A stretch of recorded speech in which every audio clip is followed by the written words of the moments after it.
Hello. So, in the advent of the recent unfortunate announcements for TikTok getting banned, well, it's been reinstated now, so hopefully this isn't pointless. I wanted to look into what it would take to sort of recreate some kind of short form content application like TikTok.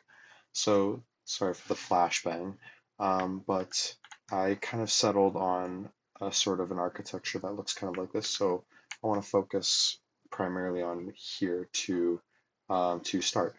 So, a big way that I decided to, specifically focusing on the recommendation algorithm portion of it, I focused mainly on vectorizing specifically like certain aspects of the video, like descriptions, transcriptions, and all of that is stored in a Pinecone database along with other metadata for the video. And one of those um, metadata fields is a URL to a link that stores a video in an AWS S3 bucket.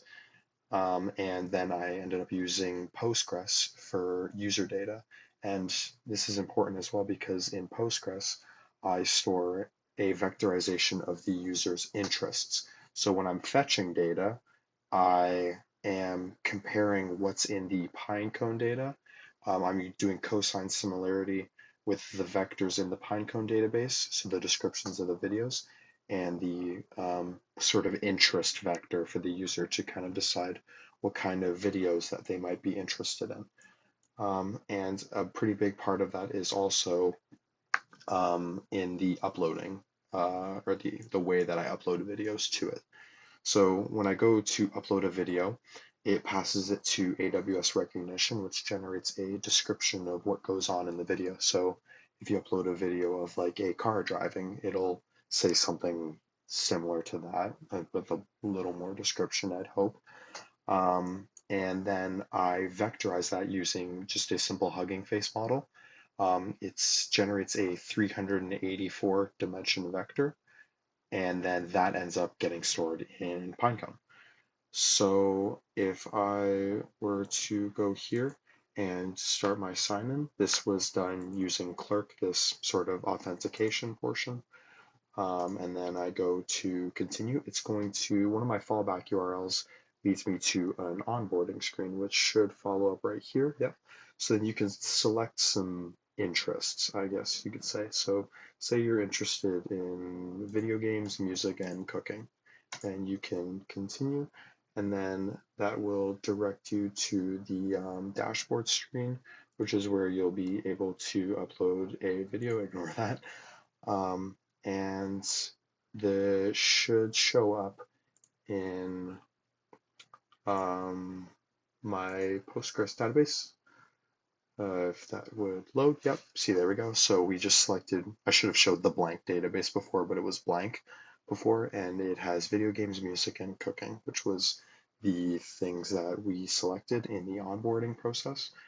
And then here's the embedding vector that I was talking about. So it's going to be the 384 dimension embedding that's generated exclusively from the user's preferences. And then I'll show these other ones are blank. So here's the S3 bucket where the videos, the actual video objects will be stored. And here's the Pinecone database, no records yet. And my user is, if I refresh my clerk thing, there's my user that just logged in. And then I'm going to go back and I'm going to actually upload a video. So let's go back to the application and let's upload a video. So let's say we want to choose this video. Maybe I can open it potentially. Oh, it's just like a random video where they released a bald eagle during the national anthem at a football game, which I thought was pretty awesome. Um, so if I close that, I'm going to select that as my video to upload. So it'll upload it.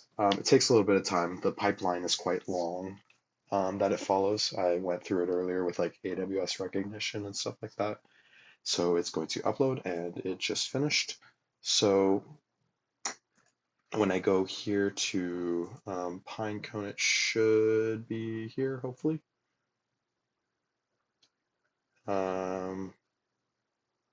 It's also going to take a minute.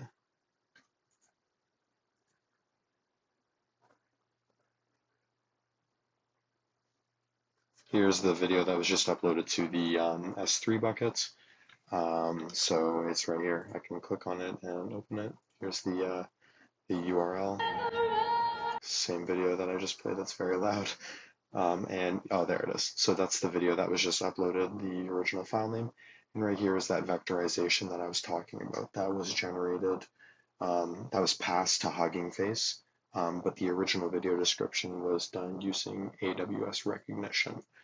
And it's a very great tool to use. It makes a very interesting employment of these vectors, and I'm going to fully fill out this. Here, I'll go right here. So I have a video recommendations thing. So when it goes to get unique recommendation videos, how I'm going to do it is I'm going to initially, when the user goes to start looking through videos, it fetches 5 to start. And then as they go through, it continues to fetch more videos and just adds them to a queue to kind of simulate the almost endless scrolling feature that something like TikTok or Instagram Reels has. And it will record the interaction that the user has with the video. So, like whether or not they like it, how long they watch it, if they comment, if they favorite, if they share. And all of those things will be done to change the preference vector. And yeah, here's the way that I would query it from my Pinecone database. And then rendering it using something like Mux would be pretty simple. And that's the next portion of the project. So yeah, thank you for tagging along and tuning in. Have a great day.